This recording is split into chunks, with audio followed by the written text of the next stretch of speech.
오늘은 19장 이제 시내산의 모세 그림으로 이제 보니까 이제 폭포 주위의 위험한 곳에는 이제 경계선이라는 표시가 있죠.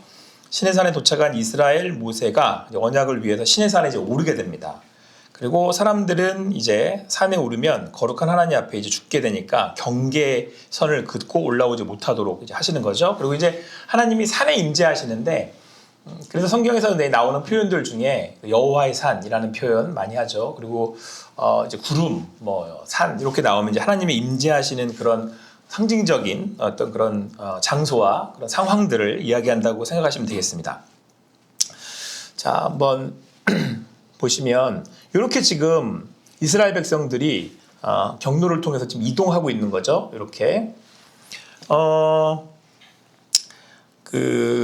이스라엘 백성이 저 위에 고센 땅, 저 라암셋으로부터 쭉 내려왔어요. 숫곳, 에담도 지나고 바알스본도 지나서 홍해를 건너서요. 에담 광야에 도착했다가 마라의 쓴물 먹어보고 엘리마서 단물 먹고 신광야로 왔다가 지난번 어디서 전투가 이루어졌냐면 르비딤에서 전투가 이루어졌어요. 자 그리고 드디어 이제 여기에 오게 된 겁니다. 그러니까 하나님이 이렇게 오게 하시는데 또 가장 중요한 건 뭐냐면 너무나도 여러분 잘 아시겠지만 하나님이 말씀을 주신 무슨 산? 신의 산. 그래서 여러분들 하나님의 산 신의 산 여러분들이 이걸 이제 잘 또 한번 새기고 기억하셨으면 좋겠습니다. 하나님이 이제 여기서 법을 주시는데 여기서 이제 몇 가지 여러분들 먼저 좀 이제 알고 시작하셔야 될 부분이 있어요. 자, 여기 이제 시내산에서 말씀을 받는데 여기까지 쭉 내려온 그 기간이 한 3개월 정도 되고요. 시내산에서 머문 기간이 한 11개월 돼요. 시내산에서 보통 이제 1년을 머물렀다고 얘기를 하거든요. 여기서 법을 받는 거예요. 하나님의 법을. 그 대표적인 게 20장이 뭐였다? 십계명이었다. 근데 그 십계명만 말씀하시는 게 아니에요. 1년 거의가 머물러 있었기 때문에 하나님이 이제 몇 가지 분야별로 법을 주시는데 자 이제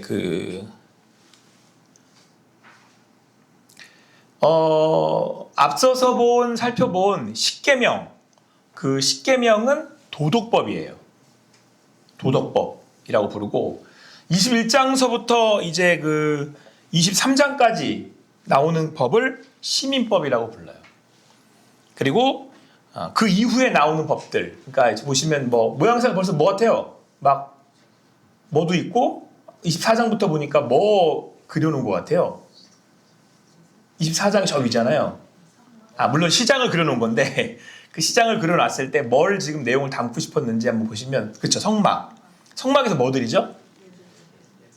예배지만 제사. 그래서 이제 그 내용들을 이제 우리가 살펴볼 수 있는데 이게 이제 다음번에 나오는 21장에서부터 30장의 그림이거든요. 여러분 출애굽을 이해하는데 법을 이해하는 게 출애굽기를 잘 볼 수 있는 방법이에요. 우리가 보통 출애굽기라 그러면 이 책의 제목에서 보는 것처럼 내용이 이제 뭐라고 잘 생각하시냐면 애굽에서 나오는 거 이렇게 생각하신단 말이에요. 그게 틀리진 않거든요. 근데 여러분 보시면 알겠지만 애굽에서 나오는 거는 실제로 어디에서 거의 다 끝나죠? 14장, 15장, 16장 거기서 다 끝나요. 자, 그 17장의 장제목이 뭐였어요? 17장 전투죠. 그리고 거기 나와서 아말렉과 전투하면서 이제 르비딤까지 왔단 말이에요. 그리고 18장에 와서 보니까 미디안 장인 이드로의 충고가 있게 되고 정비를 하고 그리고 19장에 와서 이제 시내산에 오르잖아요. 그리고 그 다음부터 주구장창 나오는 얘기가 뭐에 대한 얘기냐면 법과 제사에 대한 얘기예요. 그러니까 여러분들 출애굽기를 이해할 때 출애굽기는 사실상 출애굽을 하고자 하는 의미가 뭔지, 그러니까 하나님이 어떻게 출애굽을 시키셨고 출애굽을 왜 했으며 그래서 출애굽이 어떻게 해서 어떻게 됐는데를 보여주려고 하는 책인데 그 반 이상이 전부 다 뭐에 대한 얘기냐면 읽어보면 다 제사에 대한 얘기인 거죠. 그래서 이 법에 대한 이해를 좀 하고 시작을 하셔야 되는데 법이 총 3가지로 구분이 돼요. 같이 한번 읽어보겠습니다. 자, 이렇게 보시면 돼요. 자, 출애굽기 20장에 나오는 십계명 있잖아요. 이걸 뭐라고 부르냐면 도덕법이라고 불러요. 이 도덕법이 뭐냐면 그 시대와 장소를 초월해서 모든 인간이 지켜야 할 보편적이고 영원한 가치를 가진 법을 도덕법이라고 얘기를 해요. 그러니까 인간이라면 이거 지키고 살아야지 된다 이 얘기예요. 두 번째가 무슨 법이에요? 시민법인데 출애굽기 21장부터 23장까지 돼 있거든요. 저 시민이라는 얘기에서 여러분 단서가 되지만 그래서 또 그 이해하실 수 있겠지만 이스라엘 백성들은 이제 나라를 이루게 되잖아요. 이스라엘이라고 나라. 우리가 보통 나라에 뭐라고 부르죠? 시민 그러잖아요. 국민 그러잖아요. 그러니까 이 나라의 국민으로서 살아가기 위해서 뭘 지키고 살아야겠어요? 법을 지키고 살아야 되잖아요. 우리나라에도 한국에 적용되는 법이 있잖아요. 헌법도 있고 무슨 뭐 민법도 있고 뭐 형법도 있고 뭐 이런 법들이 있잖아요. 그 법이 이 법이에요. 시민법. 자, 그러면 여기서 그냥 지나가면서 한 가지 제가 더 말씀드리면 이 시민법은 내용의 의미는 우리가 살펴볼 수 있겠으나 실제로는 그 법이 지금에 적용이 될까요? 안 될까요? 안 됐죠. 그래서 안 맞죠. 네, 맞아요. 왜냐하면 이건 어디에 적용되는 거냐면 그 당시에 이스라엘 사람들한테 적용됐던 법이기 때문에. 이해되시겠죠? 그게 21장부터 23장까지. 그래서 이 법 안에 내용 읽어다 보면 무슨 법이 이래. 막 이런 내용들이 있단 말이에요. 자, 그리고 출애굽기 이제 후반부 대부분 다 여기에 대한 법이에요. 뭐에 대한 법? 제사법이죠. 자, 그러니까 크게 법을 두 가지로 나눠볼 수 있는 거예요. 어떤 법이 있냐면 하나는 하나님의 백성으로서 우리가 어떻게 살아갈 거야 라고 지칭해주는 가르쳐주는 법이 있고 이걸 근데 크게 그냥 도덕법, 시민법이라고 부르거든요. 그리고 또 한 가지는 제사법이 있는데 제사는 왜 드려요? 물론 이제 하나님을 기쁘시게 하기 위해서 맞습니다. 근데 하나님을 기쁘게 해드리려면 하나님을 내가 어떻게 해야 돼요? 만나야 되잖아요. 그러니까 제사법은 하나님을 기쁘게 해드리기 위해서 하나님을 만나는 방법을 가르쳐 주는 거예요. 이해되시겠죠? 자, 그러면 여러분 벌써 출애굽은 목적이 나왔어요. 목표가 벌써 나왔어요. 출애굽을 쓴 이유가 뭐예요? 그렇죠. 정답입니다. 우리는 출애굽을 다 어떻게 생각하냐면 자꾸 어디 가자 그래요? 가나안 가자 그러죠. 그 가나안이 목표예요. 가나안이 목표가 아니에요. 가나안에 가려고 하는 목표가 뭐예요? 이유가 뭐예요? 그렇죠. 하나님을 만나서 뭘로 살려고? 하나님의 시민. 다른 말로 그냥 우리 이제 많이 쓰는 단어로 하나님의 백성돼서 살려고 하는 거죠. 여러분 여기에서 그 목적이 다 나오는 거예요. 이게 출애굽기가 쓰여지는 이유예요. 아시겠습니까? 그래서 하나님을 만나서 하나님의 백성 되어 하나님 안에서 잘 먹고 잘 사는 거. 네, 그게 이 출애굽기의 목적이에요. 요걸 가지고 출애굽기를 보셔야 되는 거예요.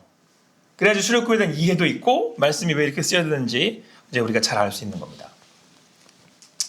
이해되셨죠? 요 이해를 가지고 출애굽기를 보셔야 돼요. 자, 한번 같이 읽어보겠습니다. 19장 5절부터 6절 같이 읽겠습니다. 시작.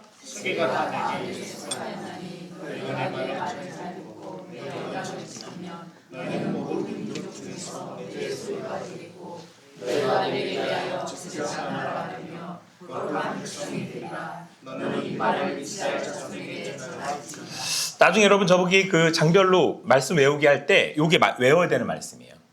19장 5절 6절 말씀이 되게 중요한 말씀이거든요. 자, 너가 내 언약을 잘 지키면 여기서 이제 우리가 알 수 있다시피 하나님께서 이스라엘 백성들을 구원해 내셨잖아요. 그리고는 그들과 뭘 맺으셨죠? 언약을 맺으셨죠. 그래서 언약 백성이라는 표현을 써요. 언약을 맺음으로 관계가 생긴 거예요. 하나님은 우리의 하나님, 나의 하나님. 너는 하나님한테 이스라엘 백성은 나의 백성. 이게 언약이 맺어진 거죠. 너는 하나님의 말씀을 듣고 지키고 살면 내가 어떻게 하겠다? 내가 너희들을 어떻게 하겠다? 보호하고 지키고 인도해 주겠다. 그거잖아요. 그러니까 이 언약을 맺은 이 관계를 나타내고 있는 거죠. 자, 그런데 이제 여기서 이제 우리가 첫 번째 그러니까 우리가 주목해서 보셔야 되는 부분이 뭐냐면 오늘 세계가 다 지금 누구에게 속해 있다고 지금 말씀하고 있어요? 하나님. 자, 보세요. 우리가 하나님을 만났어. 그러면 이제 그 하나님이 어떤 분이에요? 그러면 우리가 그 하나님에 대해서 이제 이야기를 하잖아요. 그럴 때 오늘 성경은 하나님을 뭐라고 이야기하냐면 세계가 다 하나님께 속했습니다 라고 하는 우리의 고백이 있는 거죠. 여러분, 이런 신관을 가진 백성들이 이 당시에는 없었어요. 이스라엘 백성 이외에는 하나님에 대한, 하나님의 신관에 대한, 하나님을 아는 지식을 가진 백성이 이스라엘에 국한된 거죠. 그래서 그 하나님이 어떻게 하냐면 이스라엘 백성한테 언약을 맺으면 하나님이 그들에게 뭐 하시는 거예요? 말씀을 하신단 말이에요. 이게 만나는 포인트예요. 굉장히 중요한 거예요, 이게. 여러분, 이게 우리들 안에 하나님이 우리에게 말씀하십니다. 이게 굉장히 중요한 포인트고 하나님을 만나서 우리에게 말씀하길 원하신다는 거죠. 여기에 하나님의 이제 그 자기를 드러내게 보이실 때 나는 이 모든 것들을 짓고 내가 만들었으며 내가 다스리고 있다라고 말씀하시는 거죠. 그리고는 여기서 지금 하나님이 뭐라고 말씀하시냐면 내가 너희들을 불렀다 이렇게 말씀하고 있어요. 내가 너희들을 이렇게 불러냈어. 내가 너희를 지명해서 불러냈어. 그러니까 너희는 내 소유야. 이렇게 말씀하시는 거예요. 여기에 이제 언약 관계가 맺어 있는 거죠. 나는 너희 하나님, 너희는 내 백성. 너는 내 말을 듣고 말씀에 순종하고 난 너희를 지켜. 이 관계가 성립이 되는 거예요. 나의 하나님, 그리고 너희 나의 백성이다.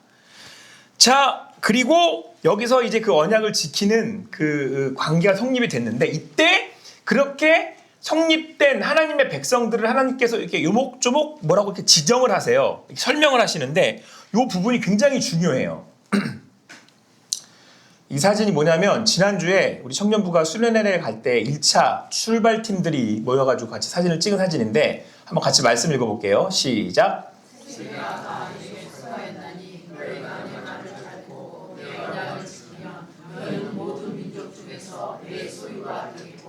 아멘.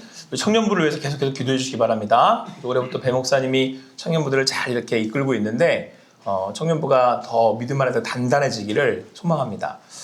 근데 여러분, 제가 기도하는 제 기도 제목 중에 우리 교회학교와 우리 청년부들이 우리 하나님의 자녀들 되게 해주세요 라고 하는 제 기도 제목이 있거든요. 근데 하나님이 하나님의 사람을 부르셨어요. 그리고 언약을 맺으신단 말이에요.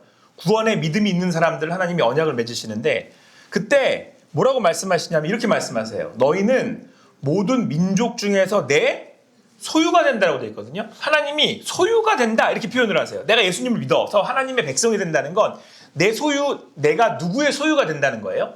하나님의 소유가 된다는 거예요. 여러분, 이거는 굉장히 중요한 그 내용입니다. 중요한 의미를 담고 있어요. 여러분, 하나님이 너 내 거야 이렇게 말씀하시는 거예요. 너 내 거야 이렇게 표현하시는 거예요. 많은 사람들 중에 너는 내 거다. 여러분, 요건 첫 번째 아주 쉽게 단도직입적으로 첫 번째 말을 해야 할 우리가 깨달아야 될 의미는 뭐냐면 여러분, 하나님이 요거 내 거야 라고 하셨을 때는 여러 가지 의미를 담고 있지만 내 거라고 하는, 그러니까 하나님께 속했다라고 하는 명확한 하나님의 보호와 인도하심 아래에 있다라고 하는 거를 명확히 하나님께 딱 인치시는 거예요. 예수를 믿고 우리가 성령으로 인쳤다라는 표현을 많이 쓰는데 인치는 거는 여러분 그런 거예요. 도장을 딱 찍어서 이거 내 거다 이렇게 얘기하는 거예요. 자, 내 거니까 어떻게 하지 말라는 거예요. 네, 건드리지 말라는 얘기예요. 내 거니까 건드리지 마 이 얘기예요. 믿으십니까? 그럼 예수를 믿고 하나님의 자녀가 되었을 때 우리가 담대함을 가지고 나아가는 이유는 뭐냐면 나는 누구의 소유다? 하나님의 소유다. 여러분, 다른 곳에 우리는 속하지 않았어요. 많은 사람들이 그 마음에 어떤 그런 뭐라 그럴까요? 신뢰, 뭐 믿음, 담대함, 어딘가에 근거를 하잖아요. 뭐 가장 쉬운 게 돈이죠. 집에 돈이 많이 쌓여 있으면 그걸로 인하여 마음이 나름 인간적으로다가 조금 든든할 수 있죠. 네, 그거죠. 자, 그런데 여러분, 요게요, 내가 돈을 소유한 게 아니고요, 돈이 나를 소유한 거예요. 여러분, 사로잡혔다는 표현이 좀 적합할 것 같아요. 저희 어머님이 저를 키우시면서 한동안 굉장히 힘들어 하셨는데 이유가 뭐냐면 아들이 어머니 뜻대로 안 커. 막 실학한다 그러고 막 난리를 치고 막. 그리고 어느 날은 결혼하고 지 길로 막 간대. 그래서 어머니가 한때 진짜 막 얼마나 마음고생을 하셨는지 몰라요. 저를 이렇게 어느 날 그러시더라고요. 이제 됐다. 네 인생 잘 살아. 엄마가 응원할게. 그러시더라고요. 그 전까지는 여러분 내가 엄마 소유, 아들이 엄마 소유인 것처럼 보이지만 아니에요. 어머니가 오히려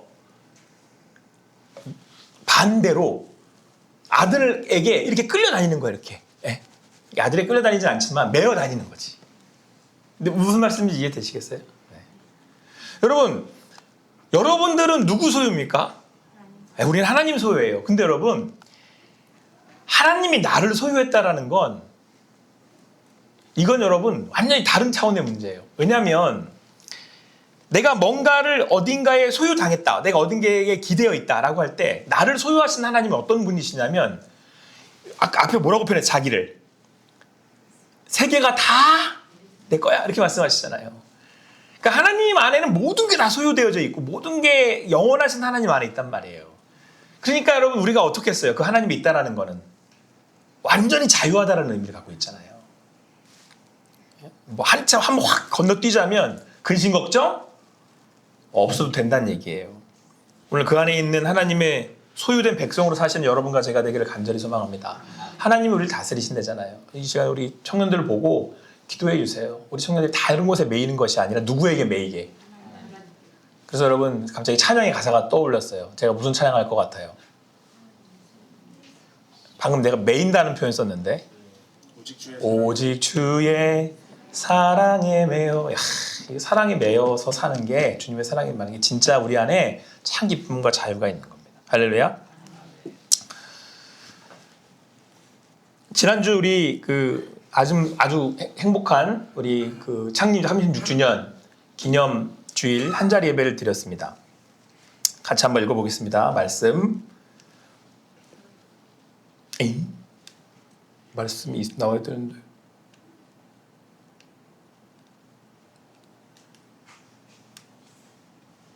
배목사님 앞으로 한 번만 눌러줄래?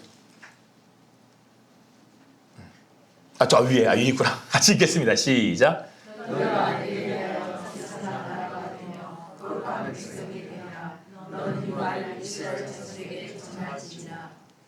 아멘. 자, 첫 번째는 너는 나의 소유된 백성이다 라고 말씀하셨어요. 하나님과의 관계 안에서 우리는 하나님의 소유예요. 하나님이 이거 내 거야 이렇게 말씀하시는 거예요. 건들지 마. 내가 책임져. 말씀하신다는 거죠. 그리고 두 번째가 뭐냐면 이렇게 말씀하시는 거예요. 너는 뭐가 된다? 네, 제사장 나라가 된다. 여러분 그냥 쉽게 제가 설명해 드릴게요. 제사장은 뭐를 지내는 사람들이에요? 제사. 아까 제사는 왜 지낸다 그랬어요? 하나님을 만나려고. 그럼 제사장 나라가 된다는 건 우리가 제사장 나라가 된다는 건 사람들로 하여금 우리가 누구를 만나게 하는 역할을 하는 거예요. 하나님 만나는 역할을 하는 게 되죠. 이거를 이제 우리는 선교적 사명이라고 얘기를 하는데, 그러니까 여러분 우리가 하나님의 부르심을 받았을 때 제사장 나라로 부르심을 받았다는 거예요. 그 얘기는 다시 말해서 우리가 선교적 존재로서, 그러니까 이제 하나님과 사람들 사이에 제사장으로서 역할을 감당할 때는 우리를 통해서 이 사람들이 누구를 만나게 되는 거예요? 하나님을 만나게. 그게 호산나 교회의 사명이에요. 호산나 교회가 그 성막에 이스라엘의 사명을 받은 거죠. 이게 하나님이 두 번째 우리 백성들에게, 하나님의 사람들에게 명하시는 말씀이에요. 우리가 그 사명을 온전히 감당할 수 있게 되기를 소망합니다. 우리가 함께 모여서 드리는 예배가 이게 이제 성막에서 드리는 성전의 제사는 거잖아요. 구약에서. 이걸 제가 여러분들 이제 잘 쪼개가지고 이제 출애굽기에서 설명을 드릴 거예요. 출애굽기 레위기를 잘 들으면 이게 구약의 앞부분이 다 잡혀요. 제가 이걸 딱 이렇게 매듭져서 말씀을 드릴 거란 말이에요. 자, 그런데 아까 말씀드렸던 것처럼 제사를 드리는 이유는 뭐다? 하나님을 만나는 거. 근데 그 만나게 하는 사람들, 그 일을 하는 사람들이 누구다? 제사장이다.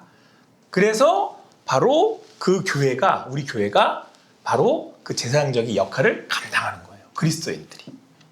우리 호산나 교회가 그 사명을 온전히 감당할 수 있게 되기를 소망합니다. 그 얘기는 결국은 먼저는 제사장들은 가장 먼저 하나님을 만난다는 얘기예요. 그죠? 제사장이 지성소로 들어가면 제사장이 제일 먼저 만나잖아요. 그러니까 여러분 내가 제사장 역할을 감당한다는 건 내가 먼저 하나님을 만난다는 얘기예요. 그거를 가장 큰 복이라고 얘기하는 거예요. 우리 그 하나님의 은혜를 누리는 여러분과 제가 되기를 간절히 소망합니다.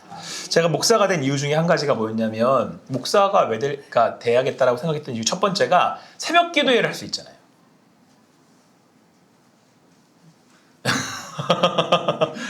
저를 거기다가 묶어놓으면 여러분들 사실 새벽기도 다 드리고 싶으시죠? 민망하니까 저 못 쳐다보시지 그러지 말고요. 그냥 마음은 원이잖아요. 근데 뭐가 약해? 육신이 약해. 다 이해한다니까요, 제가. 근데 저를 목사로 묶어놓으면 어떻게 되겠어요? 그렇죠. 그래서 제가 목사 된 거예요. 똑똑하지 않습니까? 그리고 두 번째, 말씀을 매일 보고 싶은데 말씀을 가지고 정말 하나님의 깊이 있는 뜻을 먼저 내가 좀 찾아보고 싶은데 이렇게 먼저 얻었으면 좋겠는데 방법이 뭐다? 목사가 되면 그렇잖아요. 얼마나 좋아요. 저희 교회에서 제가 저를 이렇게 목사해서 매일 새벽 기도할 수 있고 그리고 맨날 말씀도 연구할 수 있게 해주고 얼마나 좋아요. 목사 시키세요. 그러니까. 그래서 제가 목사 된 거예요. 개인적으로는. 여러분 우리가 제사장 나라가 된다는 게 얼마나 큰 은혜인 줄 모릅니다. 내가 하나님을 만나는 거잖아요. 그리고 나를 통해서 하나님을 만나는 거잖아요.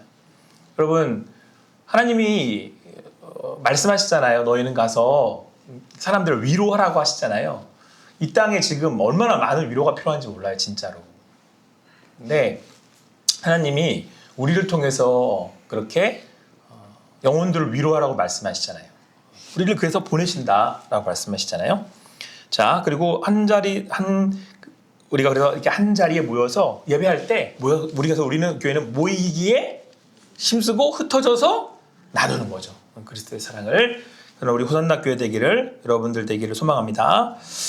자, 그리고 여러분 제가 이 사진을 왜 가지고 왔냐면 지성이하고 화요일인데 여러분 요즘 아주 유행하는 패션인 거 아십니까? 아세요?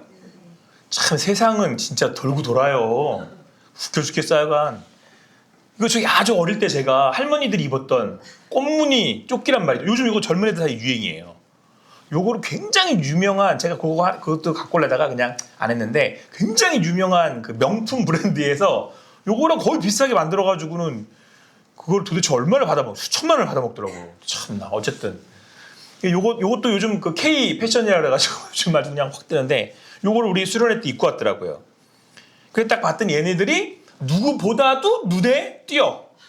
딱 구별돼. 쟤는 지성이하고 아유리야 이렇게 딱 띄어. 얘네들은 어디 가지도 구별돼. 여러분 이걸 오늘 성경에서 뭐라고 얘기하냐면 이렇게 말씀하고 있어요. 같이 읽겠습니다. 시작.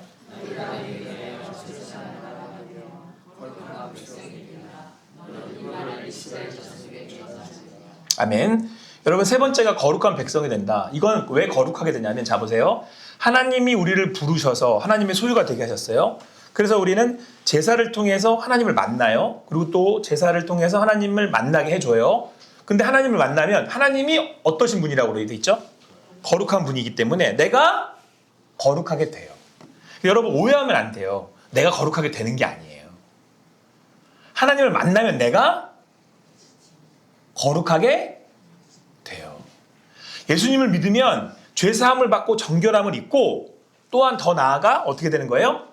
거룩해져요. 내가 노력한다고 거룩하게 되는 게 아니에요. 자, 그리고 여기서 제가 다시 바르게 잡아드릴게요.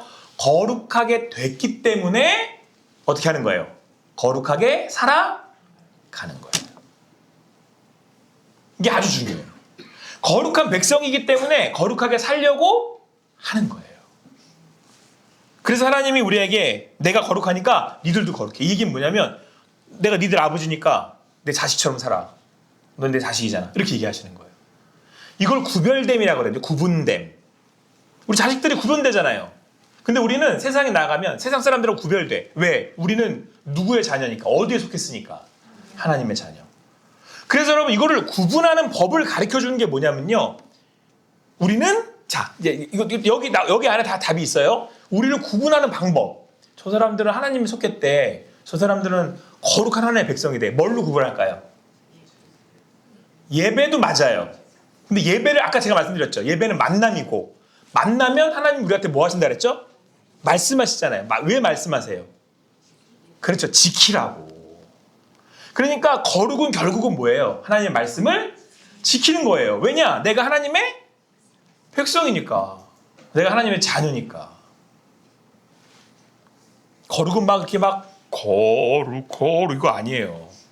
얼마 전에 무슨 프로그램 하나 보니까 굉장히 그 크리스찬 연예인이신데 TV 프로그램에서 이제 권사님들 흉내 내는 게 있더라고요. 이렇게 이런 옷 입고 나와가지고 고르 그렇게 꼭 부르더라. 우리 권사님 노래 하려면 어쨌든 그게 거룩이 아니에요, 여러분. 거룩은 하나님의 말씀에 순종하며 살아가는 걸 거룩한 삶이라고 그러는 거예요. 여러분, 이 말씀 어서 많이 본 것 같지 않습니까? 보시면 같이 읽어보겠습니다. 시작.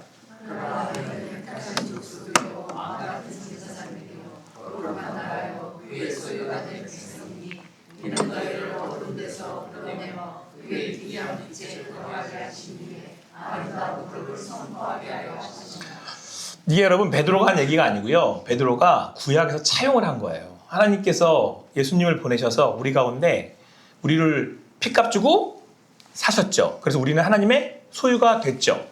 근데 예수님이 우리를 구원하심으로 우리가 성전됐어요. 우리가 제사장 된 거죠. 왕 같은.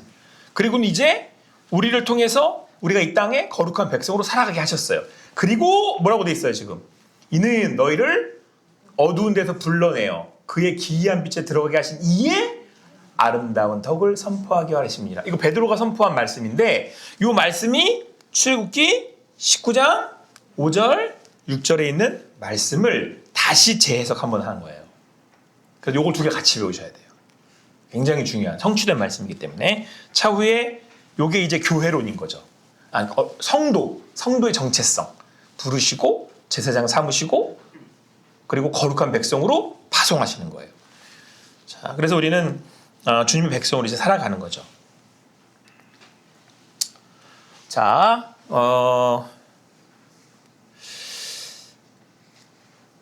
그래서 이제 우리 19장에서 하나님께서 그 모세에게 말씀하셔서 지금 내가 한 대로 너가 가서 우리는 언약 백성이고 너희는 언약 백성이고 넌 내 소유고 너희는 제사장이고 너희는 거룩한 백성으로 내가 너를 불렀다.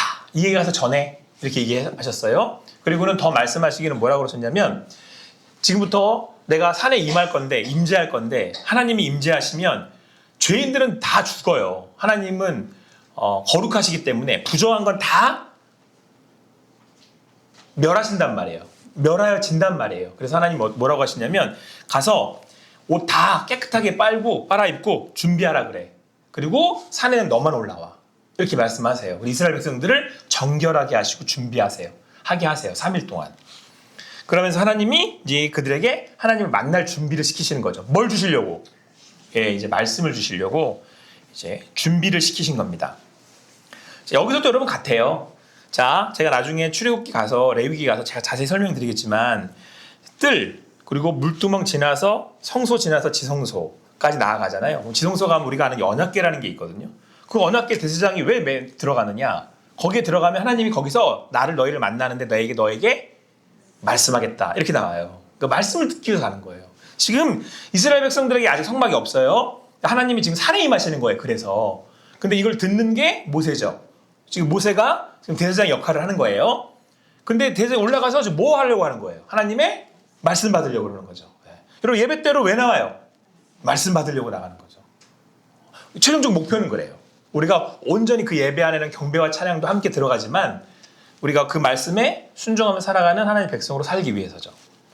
그래서 20장의 장제목은 뭐다? 십계명 되겠습니다. 아까 제가 말씀드렸던 것처럼 십계명은 도덕법이에요. 그리고 21장부터 23장까지 시민법이 나오고 그 이후로 제사법이 나와요. 요거에 대한 여러분들 이해를 하시고 자, 십계명을 다 같이 한번 읽어보겠습니다. 시작. 너를 위하여 새긴 우상을 만들지 말라. 내 하나님 여호와의 이름을 망령되게 부르지 말라. 안식일을 기억하여 거룩하게 지켜라. 여기까지. 자, 하나님이 이제 모세에게 십계명을 주시는 거죠. 그래서 십계명을 주시는데 이때 십계명은 1계명부터 4계명까지를 어떤 특징이 있냐면 볼 때 어떤 특징이 있냐면 이게 누구에 대한 말씀이냐면 하나님을 향한 말씀이에요. 대상이. 그죠? 자, 5계명부터 같이 읽겠습니다. 시작.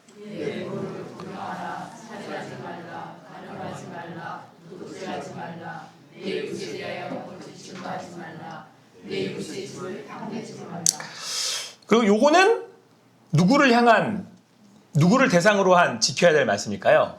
예, 이웃사랑. 이웃이죠. 그래서 여러분 그 신명기 6장에 가면 4절 5절 말씀에 가면 이제 그걸 예수님께서 이게 선지자고 하나님의 말씀이고 이게 모든 성경의 주제야 라고 가르쳐 주시잖아요. 그 주제가 십계명에 녹아 있어요. 하나님 사랑, 이웃 사랑. 그러니까 하나님을 사랑해서 그 말씀을 지키고 이웃을 사랑해서 저 말씀대로 지키고 살아가라 이렇게 말씀하고 있죠. 자, 그런데 여러분 여기서 이제 제가 오늘 특별히 이제 살펴보고자 하는 특징이 뭐냐면요. 여러분 보세요. 일단은 그 앞에 1계명부터 4계명까지가 하나님 사랑이잖아요. 근데 저기에 이거를 이 주제로 4개를 주제로 뽑아가지고 한 장으로 한번 만들어 보라 그러면 오직 물론 예수지만 오직 여기서는 하나님이에요. 하나님 한 분, 하나님만 바라봐 이 얘기예요. 안식일도 사실은 그런 메시지를 담고 있죠. 나는 하나님, 너희는 인간. 그러니까 너는 오롯이 내 안에 있어야 돼 라고 하는 사실을 안식일이 나타내고 있는 거거든요. 그걸 인정하는 거예요, 안식일은. 그러니까 하나님을 오롯이 바라는 거죠. 오롯이 구하는 거죠. 여러분, 우상을 만들지 말라는 거는 인간이 죄를 짓고 하나님을 떠났어요. 그리고 뭘 만들기 시작하는 거죠? 우상을 만들어요. 그리고 자기 스스로가 이제 자기 욕심을 우상에 투영을 해서 자기가 원하는 삶을 살아가려고 하는 거잖아요. 근데 1계명부터 4계명까지는 누구에게 집중하라는 거예요? 네, 하나님께 집중하라는 거죠. 하나님의 이름을 함부로 불러서는 안 돼요. 왜? 나의 하나님, 거룩하신 하나님이시기 때문에. 그래서 하나님을 사랑하며 살아 이렇게 말씀하고 있단 말이죠. 자, 근데 여러분 이 메시지를 이렇게 듣고 있다 보면 우리가 이제 처음에 이런 생각이 들어요. 내가 하나님을 어떻게 해야 되지? 사랑해야지. 내가 열심히 사랑해야지. 하나님 외에는 내가 다른 어떤 것도 사랑하지 말아야지. 이런 마음이 있어요. 그래서 애를 쓰고 노력을 하고 힘을 다해서 진짜 말씀처럼 뜻을 다해서 내 목숨을 다해서 주 너의 하나님을 사랑하라는 그 말씀을 지키며 살라 그래요. 그러다 보니까 어떤 생각이 드냐면 내가 뭔가 하나님에게 사랑을 드리는 것 같잖아요. 그죠? 이게 드리는 것 같잖아요. 근데 여러분 요거는 틀리진 않지만 자칫 오해할 수 있어요. 성경에 여러분 굉장히 여러 군데 나오지만 제가 다 찾지는 않았습니다만 성경에서 특히 이제 지혜서나 이제 뭐 시편에서 우리가 잘 찾아볼 수 있지만 성경에서 말하는 복이 뭐냐면 복은 하나님을 사랑하는 게 복이래요. 앞서서 하나님이 자기를 소개할 때 뭐라 그러냐면 이 모든 세계 것이 다 누구 안에 있다? 하나님 안에 있다고 말씀을 하셨잖아요. 하나님은 영원하신 하나님이시거든요. 그러니까 여러분 우리가 하나님을 사랑한다는 건 우리의 삶에 반석이 돼야 되는 거예요. 하나님 사랑이.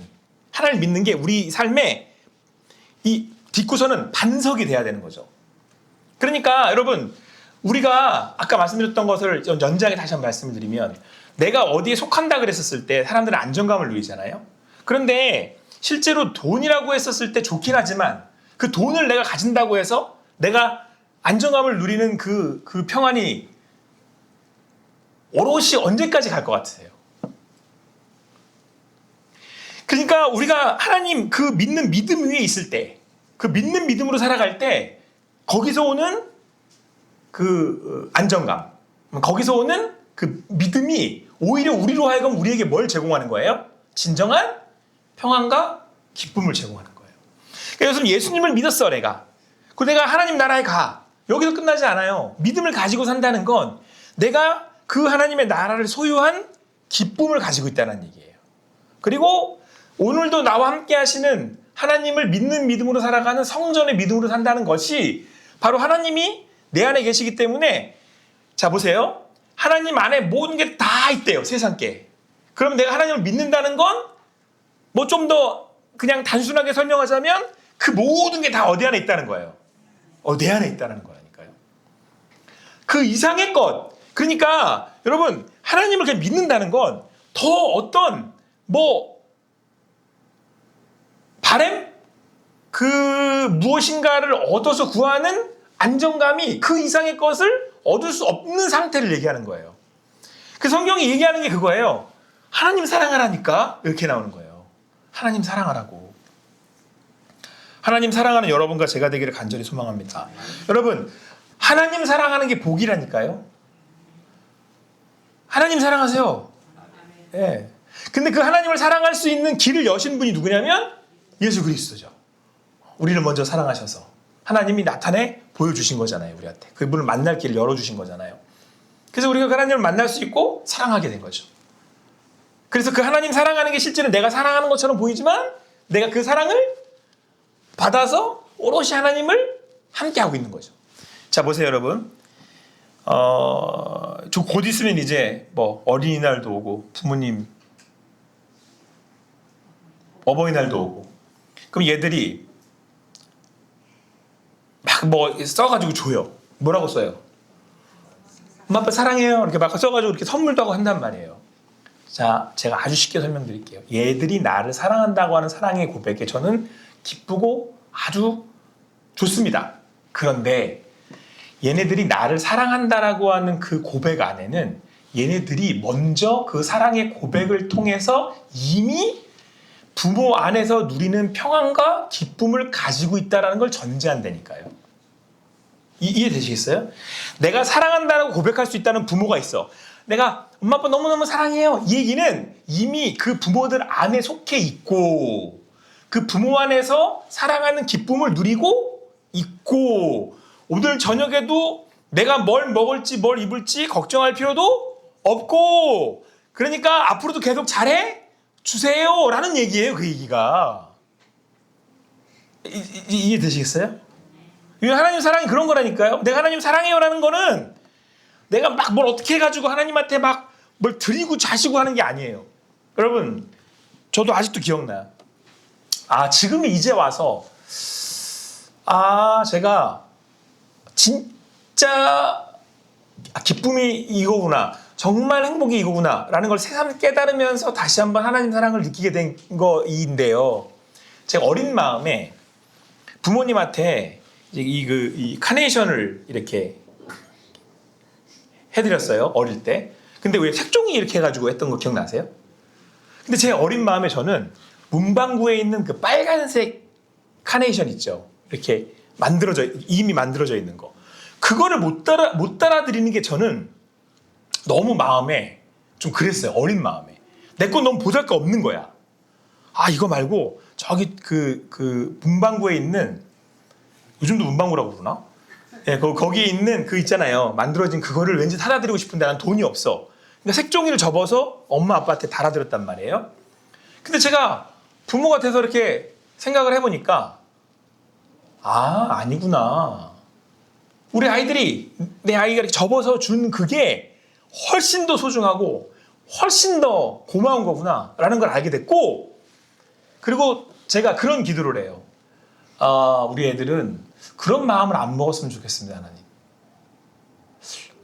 저는 왜 그랬는지 모르겠지만 뭐 생각해본 이유는 있었겠지만 내가 하나님 아버지를 만나고 보니까요, 내가 아버지 사랑해요 라고 했을 때 그 사랑은 무언가를 대단히 노력을 하거나 무언가를 대단히 얻어내려고 쓰는 언어가 아니에요.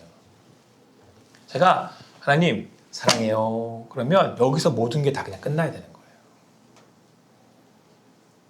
그 이상도 이하도 없어요. 제가 하나님한테 잘 보인다면 뭐 얼마나 잘 보이겠습니까? 여러분 믿음의 고백은요, 우리가 찬양을 하는 주님을 향한 고백은 여기에 있는 거예요. 그러니까 여러분 세상 근심 걱정 다 있어. 이번 주가 그런 일이 있었어. 뭐 여러분 인생은 그런 거니까. 근데 그거 다 가지고 내가 예배드리러 나왔는데 그 찬양하는 중에 하나님 사랑합니다. 그럼 이걸로 모든 게 다 끝나야 되는 거예요. 끝날 수 있는 거예요. 그게 성경을 복이라고 불러요. 오늘도 그 복을 누리시기 바랍니다. 여러분 꼭 누리세요. 같이 읽겠습니다. 시작.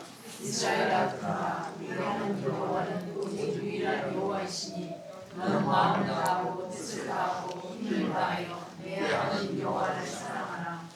것들을 받지 말며 목표를 원망하지 말며 내 이웃 사랑하기를 내 자신과 같이 사랑하라. 나는 여호와이니라. 아멘. 요게 신명기 말씀이었거든요. 예수님이 요거하고 레위기 말씀 두 개를 같이 말씀하셔서 선지자, 강령, 하나님 말씀은 이거야 라고 정리를 하신 거예요. 같이 밑에 레위기도 읽겠습니다. 시작. 동포를 원망하지 말며 한 번 더 읽습니다. 내 이웃 사랑하기를 내 자신과 같이 사랑하라. 나는 여호와니라. 십계명에서 하나님 사랑, 이웃 사랑이 나왔잖아요. 자, 이웃 사랑이 가능한 이유가 뭐냐면 하나님 사랑이 가능하기 때문에 그래요. 아까 말씀드렸던 것처럼 내가 하나님을 사랑하는 것처럼 보이지만 이미 나를 하나님이 사랑하셔서 그 사랑을 누리고 있다는 얘기거든요. 하나님의 관계 안에 있다는 거예요. 자, 하나님이 내 안에 계시기 때문에 이제 그게 어디로 흘러가요? 이웃으로 흘러가는 거잖아요. 자, 그런데 여러분 이게 우리의 삶에 하나님이 주시는 선물이에요. 제가 이제 이거를 시간이 없으니까 제가 이제 이 그림으로 제가 설명을 드릴게요. 혹시 이 그림 아십니까? 별로 놀라시지도 않으니까 이 그림이 얼마인 줄 아세요? 한번 가격을 매겨보세요. 얼마쯤 할 것 같으십니까? 한번 세게 매겨보세요. 400억. 400억. 자, 400억 나왔습니다. 다음. 자, 경매. 자, 다음. 좀 더 불러보세요. 1600억이에요, 이게. 누구의 그림인지 아시죠? 이 사람 그림이에요. 빈센트 반 고흐 그림이에요. 이게 사이프러스 나무가 있는 과수원이라고 하는 제목의 그림인데, 그러니까 풍경한 거죠. 그러니까 여러분 제가 이 반 고흐에 대해서 왜 좋아하게 됐냐면 반 고흐가 빈센트 반 고흐인데 어느 날 제가 팝송을 좋아해서 막 부르다가 봤더니 팝송 제목이 빈센트인 거예요. 그 Starry Starry Night 이거 있거든요. 기타 배울 때 쳤던 곡인데 가사를 이렇게 들어보니까 무슨 이제 떠듬떠듬 해석을 해보니까 무슨 팔레트가 나오고 그림을 그리고 막 별이 반짝이는 별 막 이런 얘기가 나와서 봤더니 이 빈센트 반 고흐라고 하는 사람의 일대기를 보고 돈 맥클릿이 감동을 받아서 쓴 노래가 빈센트라는 노래였는데, 그래서 이 사람이 고흐라는 사람이 어떤지 좀 알아봤더니 목사를 하고 싶었던 사람이었더라고요. 근데 그게 안 돼서 전도사를 하다가 이제 화가로 넘어왔어. 근데 화가로 넘어온 이유가 뭐였냐면 사람들에게 감동과 기쁨을 주고 싶은데 자기가 이제 그리는 재주가 있다는 걸 알게 된 거예요. 그래가지고 그림을 그리기 시작하면서 이렇게 한 건데 그 사람 그림 중에 제일 비싸게 팔린 건데요. 경매된 거예요. 경매된 것만이에요. 경매 안 된 게 훨씬 많대요. 근데 안 팔린 게 그냥 다 소유하고 있는 거죠. 그러니까 이게 1600억이고 이분이 10년 동안 화가로 준비를 하시면서 화가가 됐는데 무려 2000여 점을 그렸대요. 한번 생각을 해봐요. 2000여 점이면 이게 하나에 500억씩만 잡아도 계산이 안 돼. 계산이 안 되죠. 네. 근데 이거보다 더 유명한 그림이 이거예요. 여러분들 이거 아마 다 보셨을걸요? 이거 다 보셨죠? 이게 별이 빛나는 밤이라고 하는 그 그림이거든요. 이거 더 유명해요. 그래서 제가 이 가격을 찾아봤어. 이게 훨씬 유명하니까. 얘는 얼마일 것 같으세요? 한번 또 매겨봅시다. 빨리 매겨봐요. 300억. 300억 나왔습니다. 또 최소 3천억이랍니다. 그리고 심지어는 1조까지 매긴대요. 왜 1조까지 매기는지 아세요? 값을 매길 수 없는 예술작품이라고 평가를 한대요. 이건 팔면 안 되는 작품이라고 얘기한대요. 그러니까 돈으로 매기면 안 된다는 거예요. 그래서 도대체 제가 이 그림을 보고 감동을 했거든요. 이건 도대체 이 그림 한 점 그려놨다가 이 사람이 그랬대요. 목사 안 하고 화가하긴 잘했지. 근데 이 사람의 인생이 슬프거든요, 되게. 여러분 좀 아시는 분들은 이 사람 되게 슬픈 인생을 살았어요. 자기 스스로 귀도 잘랐다는 얘기들도 있고 마지막도 되게 인생의 말년이 되게 별로 이렇게 기쁘지 않았는데, 근데 여러분 그거를 차치하고 제가 유치한 거거든요. 사실은 그림을 자꾸 액수로 말하는 건 되게 예술가들한테는 유치한 거예요. 근데 여러분 제가 이 말씀을 왜 드리냐면 사람들이요 이런 얘기를 참 잘해요. 저도 그랬어요. 이 그림이 최소한 3천억. 아까 사이프러스가 나무가 있는 가수원이 1600억이라고 하니까 그게 이 사람 당시에 팔렸을까요? 안 팔렸을까요? 안 팔렸어요. 이 사람은 자기의 그림 한 점, 400만 원에 딱 한 점 팔리는 거 봤어요. 그것도 그냥 워낙 안 필요하니까 동생 태호가 부탁을 해서 사줬던 거 그래요. 그러니까 이 사람 당시에는 자기 그림이 유명해지지 않은 거예요. 그럼 다들 뭐라고 생각해요? 뭐하러 그림 그렸냐고. 이 당시에 이 사람의 인생은 되게 슬펐거든요. 되게 고난도 많았고. 근데 그러면 이렇게 생각하잖아요. 우리 새끼는 아이고 그림 그려 남 줬네. 남 좋은 일 다 시켰네. 뭐 했어? 막 이렇게 생각하실 거 아니에요. 근데 여러분 그런 거 같으십니까? 자 여러분 이 별이 빛나는 밤에 이 그림에 많은 사람들이 이 그림으로 감동하는 게 저 하늘에 물결치는 별들이거든요. 저 보세요. 막 이렇게 막 저 하늘은 이 반고가 지금 표현해 놓은 하늘이에요. 저게 예술 작품이에요. 저건 돈으로 매길 수 없는 예술 작품이래요. 이 얘기는 뭔지 아세요, 여러분? 반고흐는 하늘의 별을 보면서 세상에 누구도 볼 수 없는 별의 아름다움을 봤다라는 얘기예요. 아니, 똑같은 별을 봤는데 이 사람은 똑같은 별을 보고도 돈의 가격을 매길 수 없는 별의 아름다움을 본 거라니까요.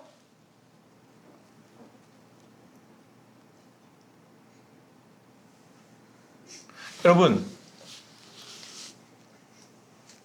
하나님을 사랑한다는 게 뭐냐면 이 별의 아름다움을 볼 수 있는 능력을 갖고 있다는 거예요. 하나님을 믿는 믿음으로 산다는 건 누 별을 볼 수 있는 믿음이 있다는 거예요.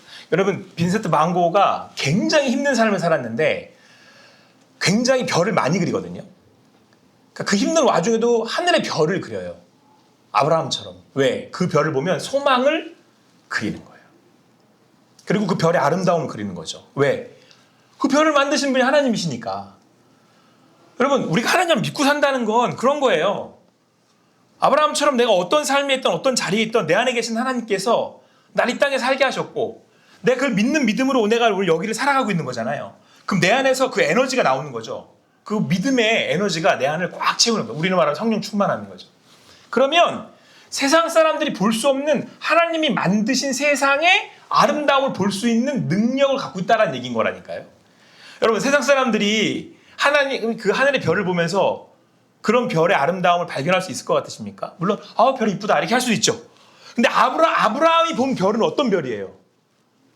하나님이 주관하시는, 이 세상은 알 수도 없는 그 하나님의 놀라운 하나님의 그 창조주의 능력. 오늘 성경 말씀이 그렇게 시작하잖아요. 이 세계에 있는 게 다 누구한테 있는 거야? 나한테 있는 거야. 여러분, 우리는 믿음의 눈으로 내 안에 있는 하나님을 반석으로 딛고 서서 하늘을 보는 사람들이잖아요. 그러면 여러분, 아니 최소한 반 고흐가 본 것만큼은 보셔야 될 거 아니에요. 여러분, 제가 말씀을 오늘 이렇게 준비하면서 어떤 제안에 감동이 있었냐면 질문이 있었냐면 반 고흐가 저 그림이 3천억에 팔리는 것을 못 봤지. 근데 반 고흐는 이미 저 그림을 그리면서 3천억 이상의, 굳이 제가 돈으로 계산하는 거 여러분들의 마음에 좀 와닿으라고 하던 거예요. 3천억 이상이, 아니 돈으로 헤아릴 수 없는 하나님의 메시지와 하나님의 감동을 받은 거죠. 이 사람한테 1600억이 무슨 의미가 있어요? 이미 이 사람은 그림을 그리면서 그 아름다움을 어떻게 한 거예요? 본 거예요. 그리고 그 아름다움을 그림으로 그려낸 거예요. 이건 아무도 못해요. 이 사람만 한 거예요. 이 사람만. 꿈 아닐까요? 예? 이 그림이요? 네네네네. 꿈이어도 괜찮습니다. 어쨌든 이 사람이 본 거죠. 아니, 꿈에서 본 걸 그린 거 아닐까요? 아니 뭐 그거도 괜찮습니다. 그거 뭐 꿈에서 봤든 어쨌든 간에 아브라함도 꿈을 꿨으니까. 어쨌든 그 별을 통해서 뭘 본 거냐면 이게 이 그림을 본 건 이게 이제 사실 이게 스토리의 배경이 있는데 말씀하시니까 이 반 고흐가 정신병동에 갇히거든요. 그 이제 입원을 해요. 그때 그 창살 사이로 본 거예요. 밖에. 배경을 보고 그린 건데 어쨌든 그림이라는 건 내가 본 거를 표현을 하는 거잖아요. 근데 이 사람이 표현한 그 표현이 지금 현재로서는 예술적 가치가 돈을 매길 수가 없대요. 이 얘기는 그 아름다움을 반 고흐가 본 거잖아요. 자, 여러분들, 이 아름다움을 볼 수 있는 이 눈을 저는 믿음의 눈이라고 얘기를 해요. 오늘 우리는 똑같은 하늘을 보고 살잖아요. 여러분, 이 사람이 본 게 똑같은 하늘을 본 거예요. 그때 당시에 보던 사람들 본 거. 근데 달라요. 여러분, 자, 똑같은 눈으로 호산나 교회를 봐요. 밖에 있는 사람들도 보고 여기 있는 성도님들 다 호산나 교회를 봐요. 여러분, 어떻게 보고 계십니까? 여러분들 자녀를 볼 때 여러분들 자녀를 어떻게 보세요? 여러분 스스로를 볼 때 어떻게 여러분 스스로를 보세요? 내 옆에 있는 지체, 옆에 있는 이 사람 어떻게 보세요? 하나님의 사랑이 이웃 사랑으로 흘러가실 수 있게 되기를 바랍니다. 여러분, 하나님을 사랑한다는 건 내 이웃이 뭐처럼 보인다는 거예요. 하나님처럼 보인다는 거예요. 그거는 돈으로 매길 수 없는 가치예요. 그러면 여러분, 우리는 생각하기를 아유, 내가 하나님 사랑하듯 사랑해야지, 그게 아니고, 이 사람이 하나님처럼 보인다는 건 하나님을 사랑하며 살고 있다라는 얘기예요. 오늘 여러분, 그 사랑을 꼭 누리실 수 있게 되기를 바랍니다. 그 사랑 안에 거하실 수 있는 여러분과 제가 되기를 간절히 소망합니다. 오늘 가셔서 별 보는 꿈 꾸시기 바랍니다. 가시기 전에 한번 하늘 보세요. 별 보이나? 별도 한번 보시고 꿈도 한번 꾸시고, 주님께서 여러분의 꿈에 또 말씀하시고 인도해 주시기를 축원합니다.